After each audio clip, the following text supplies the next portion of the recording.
दोस्तों, आज हम एक ऐसी कंपनी को डिकोड करने वाले हैं जिसके नंबर देखकर आपको लगेगा ये मार्केट ने कैसे इग्नोर कर दिया। लेकिन रुक जाइए, क्या ये सच में हिडन अपॉर्चुनिटी है या फिर नंबर के पीछे कोई और कहानी छुपी हुई है?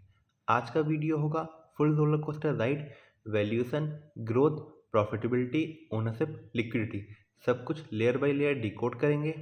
तो सीट बेल्ट बांध लीजिए क्योंकि स्टार्ट करते हैं 5 स्टार बिजनेस फाइनेंस लिमिटेड का फंडामेंटल एक्सरे। सबसे पहले समझते हैं business model. 5 star business finance limited एक नॉन बैंकिंग फाइनेंशियल कंपनी है जो mainly small business owner and self employed individual को सिक्योर लोन्स प्रोवाइड करती है। मतलब उन लोगों को फाइनेंस करती है जिनको ट्रेडिशनल बैंक इजीली लोन नहीं देते। ये सेगमेंट हाई डिमांड वाला है लेकिन साथ में ही रिस्क भी आता है। तो सवाल ये है, क्या कंपनी इस रिस्की सेगमेंट को एफिशिएंटली हैंडल कर रही है? चलिए नंबर के थ्रू को समझते हैं। सबसे पहला entry grade price to earning ratio. PE ratio बताता है कि इन्वेस्टर कंपनी के 1 रुपये प्रॉफिट के लिए कितना प्राइस देने को रेडी है। यहाँ इंटरेस्टिंग बात यह है कि कंपनी का पीई इंडस्ट्री से कम है। इसका मतलब क्या हो सकता है? या तो स्टॉक कंपैरेटिवली रीजनेबल वैल्यूएशन पे मिल रहा है या फिर मार्केट कॉशियस है फ्यूचर ग्रोथ को लेकर। अगर फंडामेंटल स्टेबल है और पीई लोअर हो इंडस्ट्री से तो ये एक ग्रीन फ्लैग हो सकता है।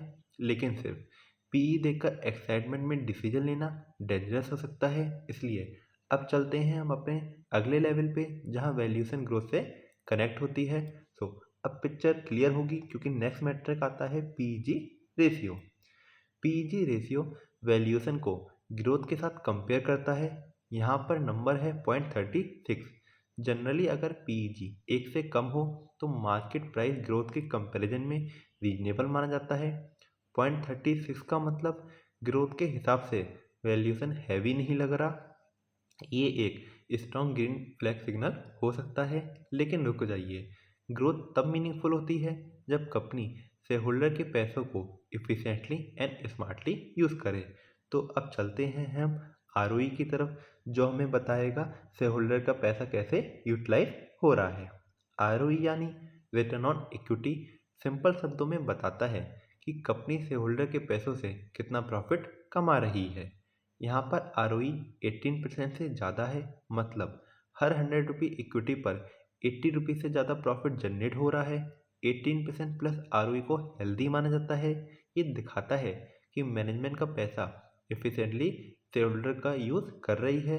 जनरली ये ग्रीन फ्लैग माना जाता है। हाँ, लग रहा है। लेकिन इक्विटी के अलावा टोटल कैपिटल का क्या? तो चलिए देखते हैं आरओसीई जो हमें टोटल कैपिटल की एफिशिएंसी को दिखाएगा।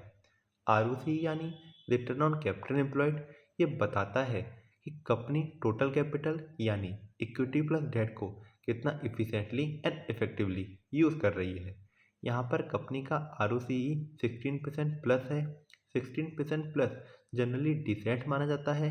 इसका मतलब कंपनी सिर्फ इक्विटी ही नहीं पूरा कैपिटल स्ट्रक्चर एफिशिएंटली यूज़ कर रही है। ये सस्टेनेबल प्रॉफिटेबिलिटी का सिग्नल हो सकता है। लेकिन प्रॉफिटेबिलिटी तब पावरफुल होती है जब सेल भी तेज़ी से ग्रो हो। तो अपना नेक्स्ट मैट्रिक आता है सेल ग्रोथ जो कि हमें डिमांड का सिग्नल बताता है। सेल ग्रोथ बेसिकली हमें बताता है कि कंपनी का रेवेन्यू लास्ट ईयर के कंपैरिजन में इंक्रीज हुआ है या डिक्रीज हुआ है। यहाँ पर कंपनी का लास्ट 3 ईयर्स का सेल ग्रोथ 31% प्लस रहा है। ये इंडिकेट करता है कि कंपनी का बिजनेस स्केल हो रहा है, डिमांड आ रही है, लोन बुक एक्सपेंड हो रही है।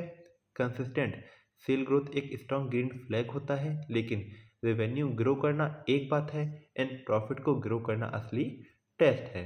तो चलिए नेक्स्ट मैट्रिक पे आते हैं प्रॉफिट ग्रोथ जो कि रियल वैल्यू क्रिएट करता है शेयर होल्डर के लिए। यहाँ पर कंपनी का 5 साल का प्रॉफिट ग्रोथ 32% प्लस रहा है। मतलब रेवेन्यू सिर्फ आ नहीं रहा, कन्वर्ट भी हो रहा है अर्निंग में। ये operational efficiency and cost control का सिग्नल देता है। लॉन्ग टर्म इन्वेस्टर के लिए प्रॉफिट ग्रोथ ही रियल वैल्यू क्रिएशन का बेस होता है।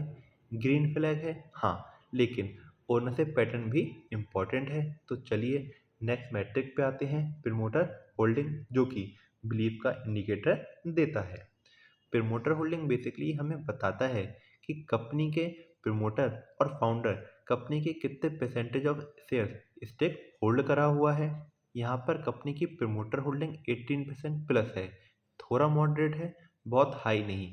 लेकिन यहाँ पर एक ट्विस्ट है, इंस्टीट्यूशनल इन्वेस्टर का स्टेक अराउंड 70% है, मतलब DI एंड FI का स्ट्रॉन्ग कॉन्फिडेंस दिख रहा है। प्रमोटर होल्डिंग स्टेबल है, पैनिक सेलिंग नहीं दिख रही। ये ट्रस्ट का सिग्नल हो सकता है, लेकिन लिक्विडिटी भी चेक करना इम्पॉर्टेंट है। तो चलिए करंट रेशियो को देखते हैं एंड लिक्विडिटी को एनालाइज करते हैं। बेसिकली करंट रेशियो हमें बताता है क्या कंपनी के पास शॉर्ट टर्म एसेट अवेलेबल हैं या नहीं कि वो अपनी शॉर्ट टर्म लायबिलिटी को आसानी से पे ऑफ कर पाए।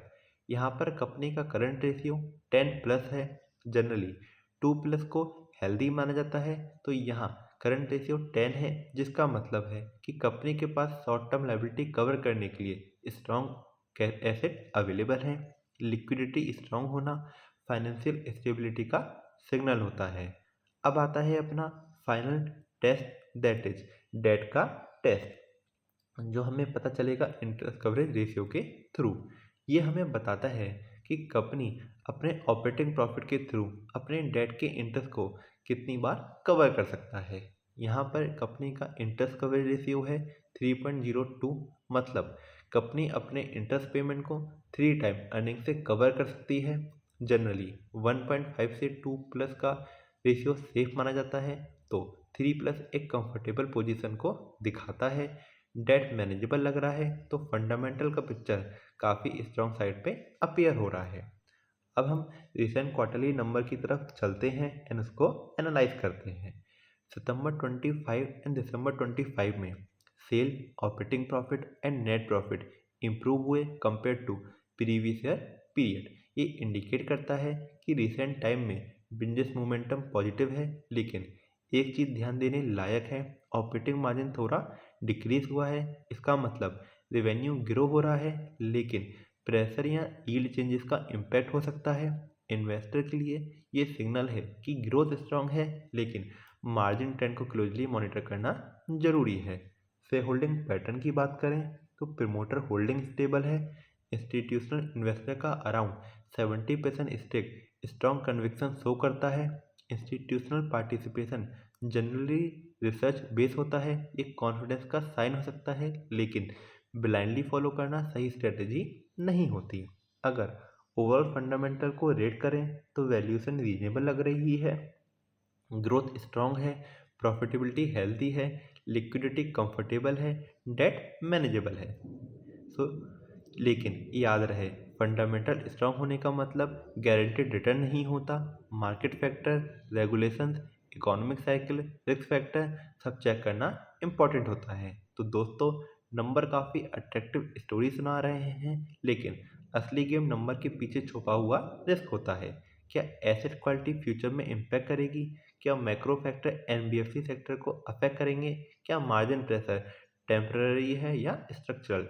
ये सब हम नेक्स्ट डीप डाइव एपिसोड में डिकोड करेंगे। अगर आपको ऐसे detail, transparent and suspense pack analysis पसंद आती है तो चैनल को सब्सक्राइब करिए, क्योंकि यहाँ सिर्फ हाइप नहीं, सिर्फ फैक्ट और क्लैरिटी मिलती है। मिलते हैं नेक्स्ट वीडियो में, जहाँ हम कवर करेंगे वो एंगल जो शायद दूसरे चैनल नहीं बताएंगे।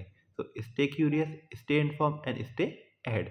मिलते हैं नेक्स्ट वीडियो में। Till then, good bye and take care.